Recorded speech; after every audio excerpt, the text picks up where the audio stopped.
조종사인 나는 6년 전 비행기 엔진이 고장나서 사하라 사막에 불시착한다. 거기서 이상한 복장을 한 어린아이를 만나는데 그 소녀는 아주 작은 소옥성의 왕자였다.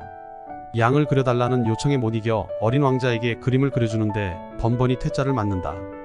결국 상자 하나를 그리고는 내가 갖고 싶어 하는 양이 그 안에 있다고 했더니 내가 갖고 싶었던 게 바로 이거야 하며 좋아한다. 어린 왕자의 별에는 3개의 화상과 한 송이의 장미가 있었다. 아름답기는 하지만 투정 부리기 좋아하는 장미 때문에 어린 왕자는 쓸쓸했다. 그래서 자기 별을 떠나 여행길에 올랐고 6개의 다른 별들을 순례하고는 마지막으로 지구에 내린 것이다. 그가 방문한 첫 번째 별에는 군림하려 들고 명령만 할 줄 아는 왕이 살고 있었다. 두 번째 별에는 남들이 박수쳐 주기만을 바라는 허영꾼이 살고 있었다. 세 번째 별에는 술을 마시는 게 부끄러워 그걸 잊기 위해 술을 마시는 술꾼이 살고 있었다. 네 번째 별에는 우주의 5억 개 별이 모두 자기 것이라며 되풀이에 새는 상인이 살고 있었다. 다섯 번째 별에는 1분마다 한 번씩 불을 켜고 끄는 점등인이 살고 있었다. 여섯 번째 별에는 아직 자기 별도 탐사해보지 못한 지리학자가 살고 있었다. 어린 왕자가 만난 이들은 모두 우리 어른들의 모습이었다. 군림하려 들고 허영 속에 살고 허무주의에 빠져 살고 물질 만능주의에 빠져 살고 기계 문명에 익숙해져 인간성을 상실한 채 살고 이론만 알고 행동은 결여된 채 살고 있는 모습을 어린 왕자에게 들켜버린 것이다. 지구에 도착한 어린 왕자는 우연히 아름다운 장미가 가득 피어있는 정원을 보고 슬퍼서 울고 만다. 단 하나의 장미를 갖고도 부자라고 생각했던 자신이 초라해진 것이다. 쓸쓸한 어린 왕자는 여우에게 친구가 되자고 하지만 아직 서로를 길들이지 않아서 친구가 될 수 없다는 말을 듣는다. 길들인다는 것이 무엇인지 묻자 여우는 서로에게 서로가 필요하게 되고 단 하나밖에 없는 존재가 되는 것이라고 말해준다. 작별 인사를 할 때 여우는 어린 왕자에게 선물로 비밀 하나를 가르쳐준다. 아주 간단한 거야. 잘 보려면 마음으로 보아야 해.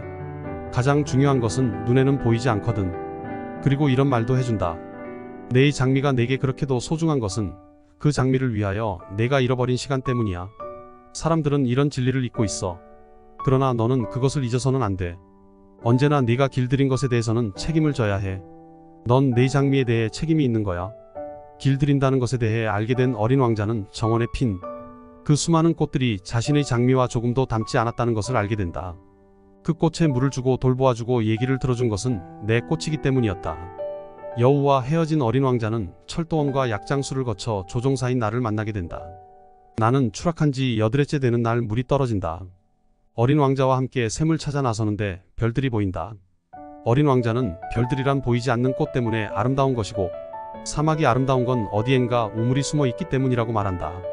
지구에 온 지 1년이 되는 날 어린 왕자는 두고 온 장미를 책임지기 위해 자기 별로 돌아가기로 결심한다. 그와 헤어져야 한다는 것에 더 없는 슬픔을 느끼는 나를 어린 왕자는 이렇게 위로한다. 아저씨가 밤에 하늘을 바라보면 내가 그 별 중의 하나에서 살고 있고 내가 그 별 중의 한 별에서 웃고 있으니까 아저씨에게는 모든 별이 다 웃고 있는 것처럼 보일 거야. 아저씨는 웃을 줄 아는 별들을 갖게 될 거야. 그러면서 덧붙인다. 아저씨, 나도 별을 쳐다볼 테야.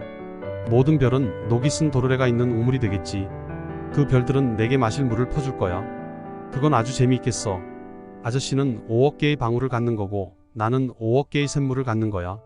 그와 작별한 나는 고향에 돌아간다. 그리고 밤에 5억 개의 방울 소리 같은 별들의 웃음소리를 들으며 어린 왕자를 그리워한다. 이 소설을 쓴 생택지 페리는 실제로 사라져버렸다. 어린 왕자를 출간한 것은 1943년.